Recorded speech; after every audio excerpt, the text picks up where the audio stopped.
Yes. Okay, thank you very much for the kind invitation to come along and talk about a project that we started back in 2007. So before I was at York University and with this joint appointment at Ferrer, I was at Durham. And so a lot of what I'm going to be talking about is work that was undertaken in my kind of former position at Durham University. And it was all around how we can use synthetic biology to make useful products for industry using plants as feedstocks. So what I'm going to do in this talk is talk you around why we need to think about using plants as industrial feedstocks for chemical production. Introduce a little bit about biorefining as a technology that's emergent and which I think desperately does need some major improvements in the feedstocks that we're using for refining. Talk about how we currently improve plants for non-food uses, and then touch on really the background to this project. Why do we need to use synthetic biology in the future as a means of fast-tracking improvements in plants for non-food applications? That will bring us on to the network, Synthetic Plant Products for Industry Network, which was one of the networks in synthetic biology funded here in the UK by the research councils. So I'll talk to you a little bit about what we did in the network and what that's actually led to, with a focus on natural products, some of the stuff that's come out of that activity based in our own labs. So we're all kind of familiar with these doom and gloom scenarios about oil that we're running out, or we may be running out in the next 10 years or so. It is a certainty that in fact, we are pretty much approaching or have reached maximal oil production. And that poses all sorts of problems for us potentially in the future, not just in terms of deriving fuel from petrochemical sources, but also, very importantly, we derive a great many very useful products, plastics, platform chemicals. All the basic building blocks we need for a modern industrial society tend to come from oil or coal-based products. So we're going to have to think, and this is something that Ray touched on yesterday, about going back in time to actually utilising plants as our major sources of materials to drive our chemical industries. So this is really just kind of put up where we are with respect to using oil. Of course, oil was derived originally from photosynthesis, so effectively we're living on ancient sunlight at the moment, as opposed to what we need to do, which is move to the use of ambient sunlight, something that's renewable and sustainable. The kind of comforting thought about that is we're not really kind of turning the world on its head. We're just changing a shift in emphasis. We're using green feedstocks instead of black feedstocks, and I think that's kind of a useful way of thinking about how we step from where we are now to where we need to be in the future. And we're probably talking here, the next 20 to 50 years. Interestingly, this whole idea around using plants as renewable feedstocks for chemical production has long been recognised as being an issue. In fact, in the 1930s, there was a very interesting set of papers that came out from chemists working in Europe around the science of chemigy. And so if you want to do a Google search on the word chemigy and have a look there, you can see, in fact, there's nothing new in the world. It just tends to be reinvention. And what they could see then with World War II looming was the fact that our dependence on oil was placing us in a rather sort of precarious position, and we needed to think about utilising plants as feedstocks for many of the products which even at that time they were deriving regularly from coal and from oil. So if we fast track now to 2000 into current times, we can see that agriculture, crop production very much back on the agenda. We've tended to neglect our agricultural sciences, particularly here in the UK, in the last 15 years. So we find ourselves kind of at an unprecedented need, not just to utilise agriculture for food production, which is illustrated here in this slide, but also increasingly for this production of non-food uses, for example, chemicals. So that's clearly a major dilemma, and there's lots of debate at the moment and lots of angst about using plants for non-food applications. There are a number of paradigms you can use in terms of dividing your plant-based production systems into food and non-food applications. You can divide your agricultural crops, some for industrial use, some for food use, and that's pretty much where we are at the moment. For example, with maize, for example, with sugarcane. Or you can take, rather more preferably, the bits of the plant that we can't eat, like straw, and you can do something useful with those, whereas, of course, we've still got the grains to eat. We can use food waste, which is pretty non-contentious. Or we can develop specialist biomass crops and preferably grow them on the land that we don't use for food production. But in all cases, we are challenged, particularly here in Europe, with yield and also the introduction of new traits to make plants more useful for non-food applications. Effectively, we're talking about a time where we're going to be moving to the familiar sights of oil refineries, no longer taking oil as their bulk materials for processing, but materials like miscanthus or other biomass plants. And the thinking here is exactly around biorefining. You produce your primary product, in this case a fuel, and you take the stuff that's left over and you derive secondary products from it, or value-added products. And ultimately, we will have to move to a situation, as we are with petrochemical refining, of a process that's almost 100% efficient. So oil refining, compared to what it was 100 years ago, is now incredibly efficient. In contrast, biorefining from plants is very inefficient, and we need to move from the latter to the former as soon as possible. Now, if you're interested in biorefining, you tend to think about it in two ways, depending on whether you're coming at it from a chemistry standpoint or a biologist standpoint. Chemists will tend to think about plant material as being just another set of carbon-containing mass that they can do things with chemically, thermochemical processing, for example, to produce syngas or oil. If you're a biologist, you tend to think about utilizing microorganisms for fermentation or enzymes, so you can extract out your sugars, turn those into alcohols through fermentation, and also fractionate out other high-value products. So you take a rather sort of more gentle deconstruction approach. Probably, and this is something that we're only coming around to now, is probably the answer lies in the two. There will be a combination here of biological and chemical methods for refining successfully. But whichever way you go, whether it's biology or whether it's chemistry, plants are not the greatest feedstocks for this kind of refining process. Typically, the things that you want in the plants tend to be outweighed by the things you don't want. So that's a yield problem for a start. You've then got to extract your plant tissues. You've got to grind it up. You've got to extract the stuff with enzymes or with solvents. All of it expensive and energy demanding. You've got to derive products at the end of it which plug into existing chemical industries. There's absolutely no point deriving chemicals which we do not recognize within our existing chemical industries as being major feedstock precursors. So we very much have to fit in with what's already out there. We're not going to reinvent the chemical industry around biorefining. And then with respect to stuff that we get directly out of plants, there was a very good reason why we moved to synthetic chemistry in the 20th century.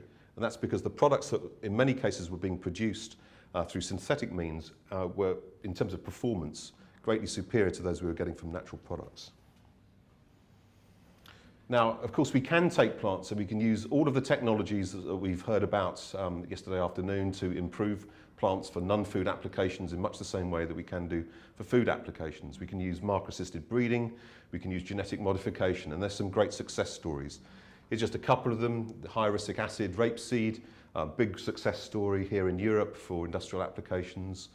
We can take plants which had not previously been domesticated for chemical production, like narcissi bulbs, and we can extract and improve those for galantamine, which is a drug used in the treatment of Alzheimer's. There's the Artemisia project. We heard yesterday about the Artemisia project based on the synthesis of the metabolic engineering of yeast to produce artemisinin. But there is also another route to get to artemisinin, which involves plant improvement, marker-assisted breeding, and a doubling of the artemisinin content in Artemisia annua. And there have been various attempts in the past from companies, from academic groups, to produce bioplastics and platform chemicals in plants with varying degrees of success, very often limited in many cases by performance and the yield of the end products. So where we came to with our thinking of SPPI-net, this is back in 2007, so I'm going to talk you through the kind of history and the sequence of events that led us to where we are now, was that GM, marker-assisted breeding, it will help make plants better in the future for things like non-food applications. But by its nature, it will be incremental. One of the things I think we need to think about now are making major steps over the next few years rather than minor steps. And so really what we really should be thinking about here are more top-down approaches in terms of engineering plants for industrial application. For example, why improve plants to produce more oils which contain oxygen in the form of fatty acids, when really what we want are alkanes, because they make much better fuels for things like diesel. So this is where we come to the kind of thinking around synthetic biology and emergent technologies 5-6 years ago that had already been well established in microorganisms, suddenly gets onto the radar for plant scientists like myself.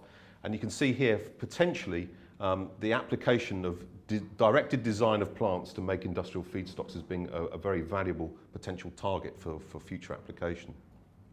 Here we're really thinking about making the plants suitable for industrial applications from the outset rather than trying to make do with what we have, with what biology's already given us.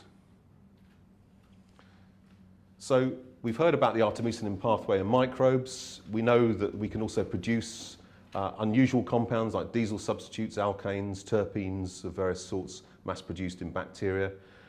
We've seen Venter's work on minimal genome engineering. So can we step from microbial synthetic biology into the synthetic biology for eukaryotic cells? So clearly, the approaches are exactly the same. We've heard a little bit yesterday about the challenges, of course, are an order of magnitude at least greater in terms of the genome sizes, in terms of being able to control multi-cells in terms of our engineering approaches. But we can move there in a stepwise manner if we adopt a kind of logical approach. Importantly, to my own mind, synthetic biology might be extremely important with respect to plants, in as much it seems unlikely at the moment that we're going to start adopting large numbers of new plants. Therefore, if we're looking for more chemical diversity in our existing crops, we're going to have to find increasingly interesting and ingenious ways of introducing that chemical diversity into the relatively small number of crops we seem likely to rely on in the future. So synthetic biology as an aspect for biorefining is really, we thought, as being an ideal applied angle to apply synthetic biology to plant science. And so we wanted to get a plant network in synthetic biology put together. And this seemed to us to be a novel approach, and one that was not being adopted by the other networks in synthetic biology, which we knew were being put together at that time. So we proposed in 2007 the Cross Research Council funded network for SPPI-net. And we proposed at that time that it wasn't just going to be plant scientists talking to one another, that we put in engineers, chemists, modelers, and indeed people involved in social science to advise us on some of the social and ethical applications that we need to be thinking about. So we defined these synthetic plant products for industry as plant-derived chemicals which through directed design show improved yield or performance characteristics for industrial applications over naturally derived products. That's the big idea. In some cases, we've made some significant progress towards it. In many others, we're well clear of it. But I think this was quite a nice marker in terms of where we wanted to be in the next 20 years. In terms of what we wanted to do there was primarily direct plants for non-food applications. We wanted to steer away from improving plants using synthetic biology for food applications. And as it turned out from the public dialogue that was held subsequently, that seems to have been quite a wise move. There was quite a lot of disquiet, which is something perhaps we can talk about later on, about improving plants utilising synthetic biology for food applications. Instead, we wanted to take plants and make better fibres, polymers, oils, intermediates and bioactive agents. So the network evolved over a series of meetings, workshops. It pulled together, I think we've got about 80 to 100 members who at one time or another have been involved in the network and its activities. So it's not a massive network, but by its nature, it's been quite inclusive, both of industrial and academic groups. And we were very much interested in working with industry from the outset. It's really easy for academics to come up with solutions that industry's never thought of, that they needed solutions for. So one of the things that we were very much directed around here was actually trying to understand what the industry might need from synthetic biology in the future. And in doing so, we found, of course, industry were just as bemused and interested in many ways about the applications for synthetic biology in their own business sectors as we were as academics working on the basic science. So actually, this is quite a nice kind of learning curve for both private and public sector to get involved together in thinking about how we could use an emergent new technology to drive industrial production in the future. And what we chose to do here was something rather different, again, from the other networks. And as much, we didn't want to just be talking to academics, and that's what the Research Council funded networks are extremely good at doing. We wanted to involve industry, and we therefore used, rather than forming our own network with them, we plugged into the Bioscience KTN, which is a national network set up by the Technology Strategy Board to promote bioscience for industrial applications. And this opened a whole series of doors for us to come and talk to industry, and it meant effectively we weren't duplicating something that government were already funding here in the UK. I think this combination of the RC UK kind of funded network and the KTN working together was actually a very successful example of how you can put those two different bodies together, and proved a good way of exchanging ideas between academia and the private sector. We held a series of meetings, and it became quite clear that it's such a massive subject, we weren't going to be able to cover it all from the outset. So what we instead did was we focused around 4 themes, and these themes came out really from the first 6 months of activity in terms of workshops and a bit of toing and froing of emails, thinking around where we wanted to take this network over the next 3 years. These were the 4 themes that emerged: synthetic signaling, the derivation of artificial organelles, cell wall polymers, and harnessing of chemical diversity. So these were the 4 themes which we felt in the UK, based on the membership that we were able to pull together, we had some critical mass in terms of being able to develop. And each idea was in turn developed through workshops, which in virtually, in all cases, contained a number of commercial partners. So I'm just going to quickly spin through those. I think the one that probably was the least successful in terms of deriving new thinking was this idea of synthetic signaling, but I think the concept behind it's sound enough. If you're going to produce products that aren't normally produced in plants, you're going to potentially want to control that production. You don't want to get them into the environment, you don't want to get them into the food chain. And so what we really wanted to do there, for example, was control grain filling so that you could switch from one type of feedstock to another, for example, during the time of seed set. And what we were really interested in doing in that case was using specific chemicals to induce those pathways to kick in. So this was a combination of rewiring existing signaling pathways plugged into metabolism, of which there's been a great deal of progress made in the last few years, and potentially also plugging into the whole new science of chemical genetics, using chemicals to induce these pathways in specific ways by making semi-synthetic receptors. The kind of probably one of the most exciting and the one that changed most people's thinking, I think, involved around this particular theme was around the synthetic organelles. And this is really based on the concept that all metabolism in plant cells is compartmentalized, and so a really excellent global approach to modifying metabolism in plants is to alter the compartments, both in terms of the quantity, the type, and indeed engineering entirely unique compartments. Also, if you break down synthetic biology in plants down to organelles, this is much more doable at the level of taking on a eukaryotic complex cell. And we already know, for example, that a lot of the most interesting metabolism that goes on in plants takes place in the plastids of vacuoles, where we see sites of deposition, large-scale accumulation of products, and indeed a lot of very interesting metabolic pathways operating. So this was actually one of the areas which kicked off a number of really quite interesting projects which are ongoing here in the UK. There was one coming out of Manchester, expression of microbial operons in the plastid to engineer metabolism in the plastid, utilising the same processes effectively as were being operated in microbes. A project on self-assembling protein bodies to mass-produce fusion proteins in GM plants. The modification of peroxisomes to derive novel metabolites, that's work coming out of Leeds. And also some interesting stuff that we've been involved with a number of partners on the production of reactive promonomers. So if you're going to make sort of materials that you want to polymerize on extraction from plants, we can learn about the way plants do this by producing, for example, glycosylated intermediates, which you can deglycosylate on harvest to release the monomers for polymerization. We had a theme around cell wall polymers. Rob Field in particular at John Innes was a great proponent of this. And our thinking there was actually plants are fantastically good at making polymers, in fact, but most of the time, certainly in the last 10, 15 years, we've been thinking about ways of breaking those polymers down into monomers, which we can then turn into alcohols. So what we wanted to do here was try to turn that thinking on its head and get people thinking about how we could make novel polymers in plants, and indeed, if we were going to make those, it's almost certain they're going to end up into the cell wall. And so some of these would have been saccharides, some of them might be phenol-based, but indeed we were even thinking about making plastic polymers in plants, in the plant cell wall. And then there was this kind of theme around harnessing secondary metabolism, which is, I think, one of the kind of areas which is, in terms of jumping from prokaryotes into eukaryotes, there's a lot of kind of commonality there and a lot of drivers that can help our thinking in terms of how we can usefully engineer secondary metabolism in plants using synbio approaches.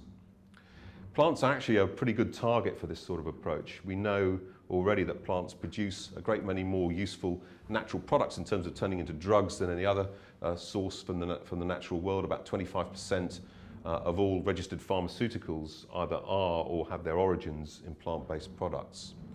And so the idea here was, could we take what was already a successful starting point in terms of making chemical scaffolds, and then through introducing diversity by bolting on different functional groups, and indeed ultimately making different scaffolds, could we produce novel types of bioactive compounds? This is where our own kind of research came into the fore. We've spent the last 20 years understanding the way in which plants metabolize synthetic compounds when they enter their tissues. This is something we call the xenome. It's a whole group of enzymes which are involved, everything from hydrolytic to oxidoreductive to conjugating activities. And we've spent 20 years isolating large numbers of these enzymes. We have a collection of over 300 of these things from the different classes of metabolism. And really what we were doing here was, we'd done a lot of work on the detoxification of herbicides, pesticides. We were thinking, what else could we use these enzymes for? And along comes synthetic biology, and we realized we've actually got in ownership of quite a useful toolkit that we can apply for different applications in engineering metabolism. So these are the sorts of enzymes that we collected over the years: esterases, P450s, glycosol and glutathione transferases, a group of lyases, particularly carbon-sulfur lyases.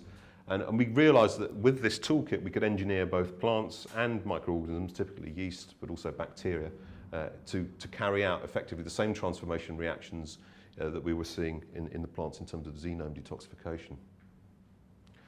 So we've got this toolkit. Now we've got to think about a target that we want to apply it to. We've got to think about a natural product which is relatively low value but highly abundant. So one of the things that we can derive from a process that's kind of going big time around the world. We can then think about how we could take this product and turn it into a high value intermediate. Now, interestingly, the thinking here was not to make a high value natural product in this particular case, because we would have been working with the flavour and fragrance industry, and here in Europe, making products for flavour and fragrance applications, utilising GM type approaches ends up with a kind of a badging which reduces the value of the end product. So what we did instead was we're thinking about producing a compound here which is in fact a synthetic compound, one that is not found in nature, but utilising natural products, starting materials and enzymes in a metabolic sequence to effectively synthesize those compounds for the first time. We can think about two routes if we can pull that thing together. We can think about either constructing a pathway in plants and then refining those plants to isolate the material, or we could take a major waste product that contains that abundant intermediate and then engineer those pathways into microorganisms so that we can then convert it directly through fermentation.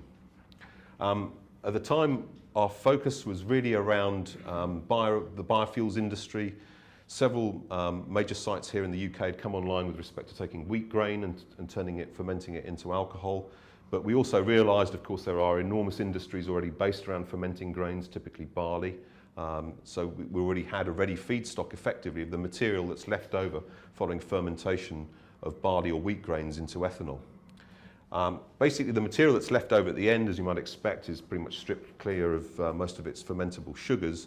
But there's quite a lot of materials like lignins, non-fermentable polysaccharides, and attached largely through ester linkages, a number of phenolic acids. Currently, the materials that are left over are either used as relatively low-grade animal feed, or in many cases are combusted to produce heat for further fermentation. So they're actually relatively low value. If you can add value to these products by deriving useful materials from them, this is good news for the breweries. So the material that we actually focused our attention on was this one, a phenylpropanoid, in this case ferulic acid. So 0.3% by dry weight of spent barley left over from distilling whiskey or from brewing beer is in the form of ferulic acid. Ferulic acid does have applications. It's used as a suntan cream. It's used as a feed additive to cattle. But basically those markets are pretty well saturated. So most of it end up either being fed to animals as part of grain byproducts or burnt. We realised, in fact, if we had this material, there's a lot of kind of quite neat chemistry that we can do around it utilising metabolic engineering. And what we wanted to derive actually was a set of compounds based on this sort of structure, which are dihydrochalcones, glycosylated dihydrochalcones, which are synthetic intermediates produced from chemical derivation of natural naringenin, but they are chemically synthesised at the moment. And these are interesting compounds in as much that they are powerful sweeteners or flavour masking agents. So there are a number of synthetic compounds based around the dihydrochalcone glycoside chemistry. some of them 500 times sweeter than origin dihydrochalcone, not 500 times sweeter than sucrose, or near hesperidin dihydrochalcone 2,000 times sweeter. So these are actually quite valuable compounds, and weight for weight between 9 and 100 times more valuable than the starting material ferulic acid. So we recognised, we've done a lot of work on flavonoid metabolism over the years, and we recognised, in fact, there was no real reason why we couldn't put this pathway together.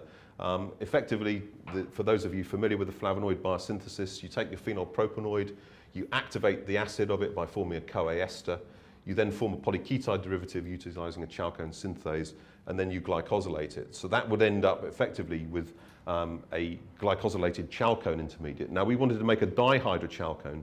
The dihydrochalcone has this double bond here reduced, and that's the thing that plants do not do. So effectively what we need now is to create a host which is going to allow us to reduce that double bond and produce this artificial sweetener by reconstructing what's effectively a natural product biosynthetic pathway from plants. Now we wanted to do this in a way, clearly our thinking was being influenced by what's going on in the microbial world. We recognise the fact that the bioparts movement is a very powerful way of thinking about how you can rapidly assemble biological machines or biological pathways in microorganisms.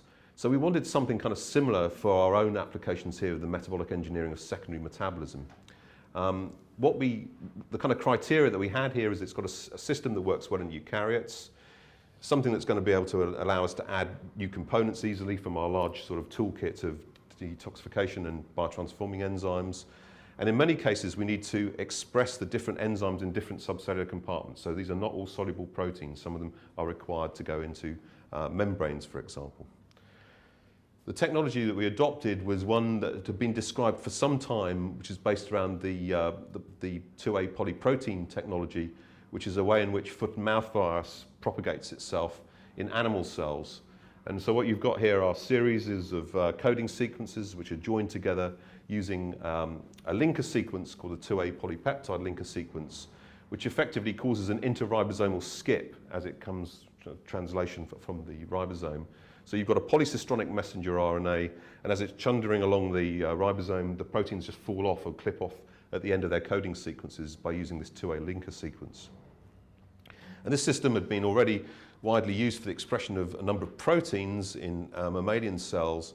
Interestingly, it had not been used previously for the engineering of secondary metabolic pathways, particularly in plants. What we did here was effectively, we did a lot of the kind of things that we've heard in terms of schematics, in terms of bioparts. We took our genes of interest. We had most of them resynthesized so that they were expressed in a number of different hosts optimally.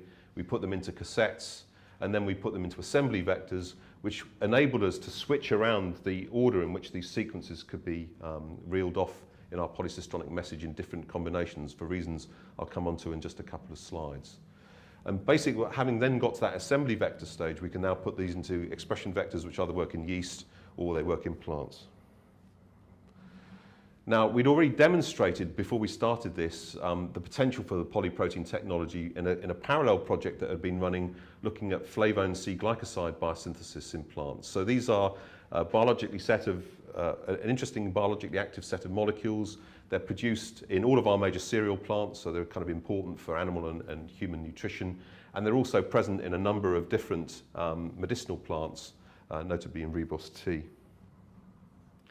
They're produced from a standard intermediate, a flavonone intermediate, naringenin, which is present in all plants. But in plants that make these flavone C-Glycosides, they have a specific flavonone 2-hydroxylase, which hydroxylates in that middle ring position.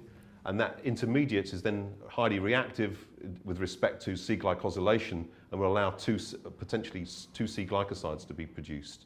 So what you need in order to get this pathway to work, if you're able to feed the cell or make the cell available to naringenin, is a flavonone 2-hydroxylase and a C-glycosol transferase. We constructed the polyprotein constructs, some of them utilizing enzymes both from the same source. So we used the flavonone 2-hydroxylase from the rice plant as well as from the C-glycosol transferase from the rice plant, and put those two together. And we also did a mixture of a heteromer where we took one of the enzymes from licorice and the other one from the rice plant and put them together. We expressed those in yeast and also in plants. And we found that indeed we can convert naringenin to the 2-hydroxynaringenin C-glycoside, which then undergoes spontaneous dehydration to give a mixture of 6 and 8C flavone C-glycosides.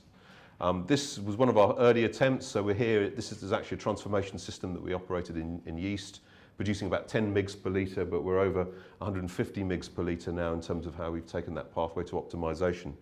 That's kind of been quite an important aspect, and it came through from the Amaris presentation yesterday. And there's an awful lot of, in biotechnology and I think synthetic biology, a lot of optimization of processes to be done. It's not just enough to be able to prove the concept of something, you've then got to take it through to commercial production.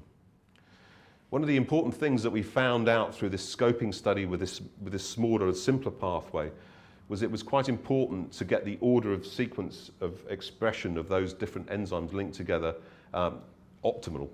So this is actually a Western blot showing the C-glycoside transferase expression in the different constructs. And we found, for example, that we got much better levels of a C-glycoside transferase expression after it was produced, after it was synthesized and translated following the flavonone 2-hydroxylase. And so being able to swap these things around in different combinations and to swap different metabolic units effectively together is turning out to be very important. So it's certainly in levels of optimizing the process.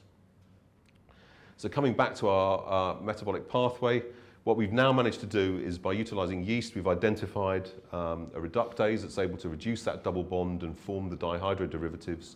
So now effectively, we've got all of the combination of parts that we need. And then what we've got to do, or what we've already done, in fact, is source the enzymes that we need to carry out those individual steps with what are now non-natural potential substrates.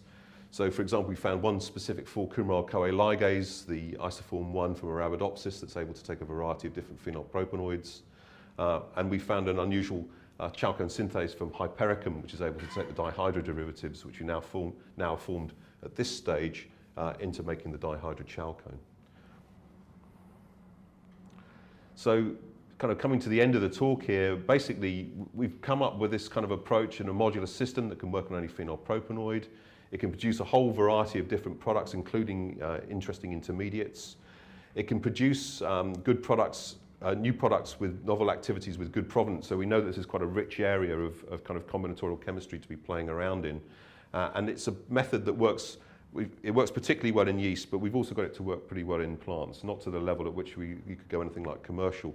But the advantage of the yeast-based system is that these products are produced in the medium, so you can actually harvest them in large quantities relatively easy without needing to purify them.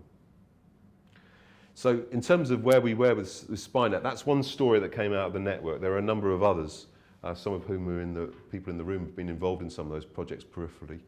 I think what we achieved there was recognizing the fact that a research council network can do so much with academics, but actually if you get together with industrialists, you can start to really direct these, the kind of this thinking towards what industry might want rather than what you might dream up as being a potentially useful product as a university researcher. I think the network has been useful in supporting the KTN in raising awareness of plant synthetic biology in the industrial sector, and now that's percolated all the way up to government. And again, there are people in this room who have been very active in promoting synthetic biology as an exciting new opportunity for UK to invest in. We've instigated some new joint projects. We've worked with the other synthetic biology networks to raise the general awareness, both in academia and further afield. And we've also been involved, and it's quite a useful exercise of which we took part in 2009-10, in the national dialogue in synthetic biology, where people were really interested in what ordinary people thought about this new technology. And there was a lot of interesting debate, particularly around our own network and some of the stuff that we're doing, engineering plants, the rights of food versus fuel.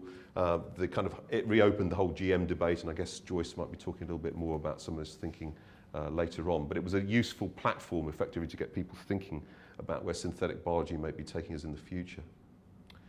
So just to acknowledge the people involved, I won't go through all the names, but we did try to get a whole range of different disciplines together with varying degrees of success. I think particularly, we struggled a little bit with some of the ethical, legal, social issues, which I think is something, if we were to do it again, I certainly would put a lot more effort into that earlier on in the project than we did. But to thank all of the sponsors and the people involved in doing the metabolic engineering work, that's Melissa, Brazier Hicks and Hazel Housen. Thanks for your attention.